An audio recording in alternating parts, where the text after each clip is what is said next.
Hello বন্ধুরা, কেমন আছো তোমরা সবাই? আশা করি সবাই খুব ভালো আছে এবং সুস্থ আছো। নতুন একটা ব্লগে সকলকে জানাই অনেক স্বাগত, অনেক ভালোবাসা।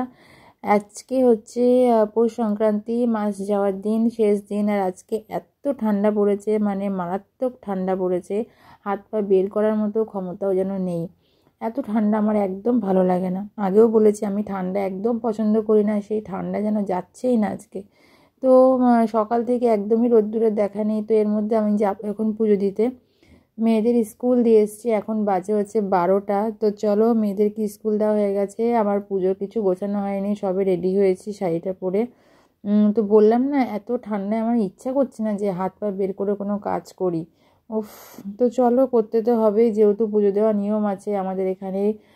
বট গাছে, মানে বটতলায় বলে একটা জায়গা আছে, ওখানে গিয়ে পুজো দেবো। তো তোমাদের সাথে অবশ্যই শেয়ার করবো। তো চলো যাওয়া যাক। তো চলো বেরোচ্ছি। আর এখানে সব কিছু নিয়ে নিয়েছি, ফল, তিলাকদমা, সিঁদুর, তেল, ফুল, তারপর ধূপকাঠি, মোমবাতি, দক্ষিণা, তো সব কিছু নিয়ে আর আমি এখন যাব হচ্ছে দিদির মেয়ে আমার সাথে। তো এত ঠান্ডার মধ্যে যাব, মানে কি বলবো আর। তো চলো, পৌঁছে গেছে। আর এটা হচ্ছে ওদের স্কুলের পাশেই। তো ওরা তো আমাকে জানলা দিয়ে দেখেছে যে মা এখানে পুজো দিচ্ছে, আমাকে তো সম্মানে ডাকছে যে মা আসো, মা আসো। তো মিষ্টি তো মানে বাড়িতে আসার জন্য ব্যস্ত হয়ে গেছে, যেহেতু আমাকে দেখেছে। তো এইটা হচ্ছে আমাদের, মানে এখানেই মেন হচ্ছে পুজো দেয়, এখন মন্দিরেও দেয়। তো এখানে হচ্ছে পুজো দেওয়ার নিয়ম, বট গাছের নিচে পুজো দেয়। তো এখানে অনেকে পুজো দিচ্ছে আর প্রচুর ভিড় ছিল। আমি গিয়ে ফাঁকা পেয়েছিলাম, কিন্তু এই যে শিব মন্দিরটা দেখছো, এর পেছনে হচ্ছে লাইন ছিল প্রচুর। তো আমি শিব ঠাকুরের মাথায় জল ঢেলেছি, কিন্তু বট গাছের নিচে যে লিঙ্গ ছিল সেখানে, মন্দির আলাদা করে ঢালিনি, কারণ ওখানে ঢালতে গেলে আরও দেরি হয়ে যেত বাড়িতে আসতে। যেহেতু মেয়েদের স্কুল ছুটির টাইম হয়ে যাবে, তো তার জন্য আমি আর এই মানে এই মহাদেবের মাথায় জলটা ঢালিনি। লাইন দিয়ে প্রণাম করিয়ে ধূপকাঠি মোমবাতি দেখিয়ে প্রণাম করে চলে এসেছি। মেন জল যেখানে ঢালার কথা সেখানেই ঢেলেছি। আসলে বটগাছের ওখানে আমাদের সবাই জল ঢেলে, তো এখানেই ঢেলেছি। দেখো, এই যে আমি এখন পুজোটা দিচ্ছি, আর এত ঠান্ডা লাগছে কি বলবো, চাদর খুলে যাচ্ছে, মানে আমি নড়তেই পারছি না, এরকম হচ্ছে ব্যাপার। তো চলো পুজোটা দিয়ে নিই, তারপর তোমাদের সাথে কথা বলছি।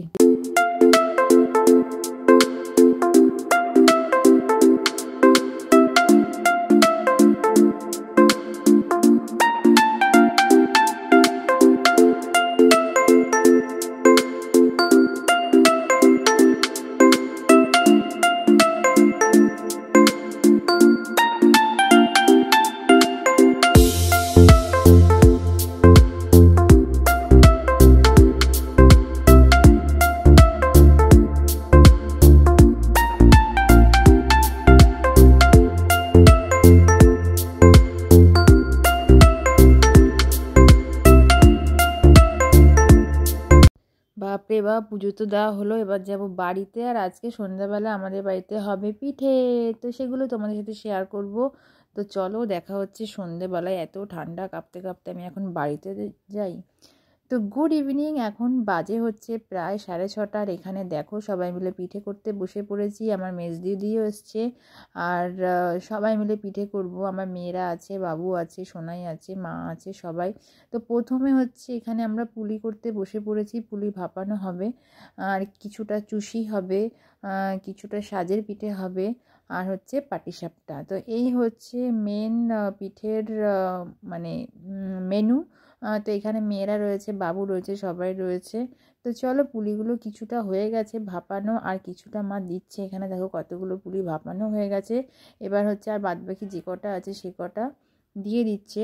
তো অনেকে আবার পুলি, আমার ওই মুগের পুলি যেটা হয়, ওই ভাজা যেটা, সেটা আমি খুব খেতে ভালোবাসি, আর হচ্ছে ভাপানোটাও ভালো লাগে। তো ভাপানোটা খেয়ে নিলাম, খুব সুন্দর হয়েছিল সেদ্ধটা, আর এত সুন্দর খেতে লাগছিল কি বলবো। তো এরপরে এক এক করে পিঠে সবগুলোই হবে।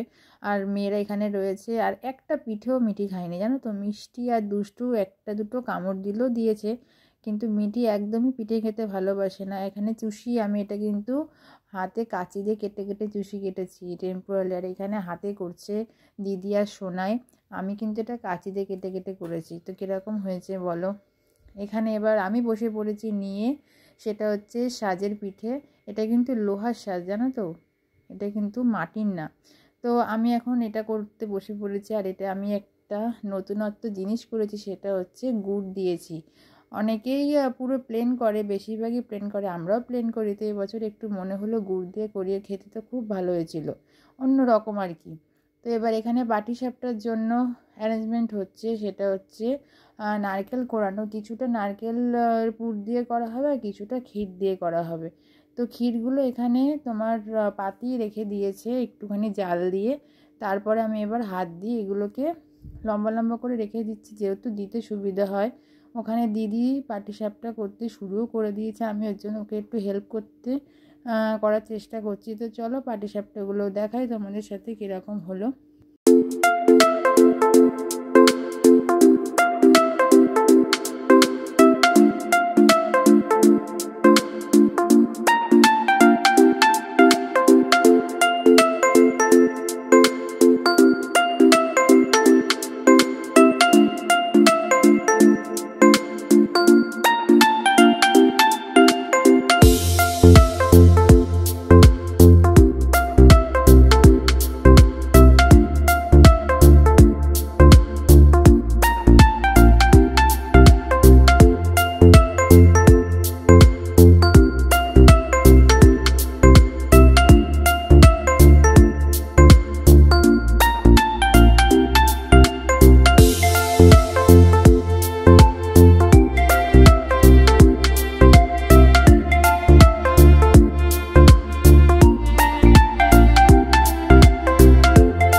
এখানে দেখো মিষ্টি এসছে পিঠে খাওয়ার জন্য, কিন্তু ও কিন্তু খাবে না। দেখে মনে হচ্ছে এত খাবে, কিন্তু একটা পিঠেও খেতে চায়নি।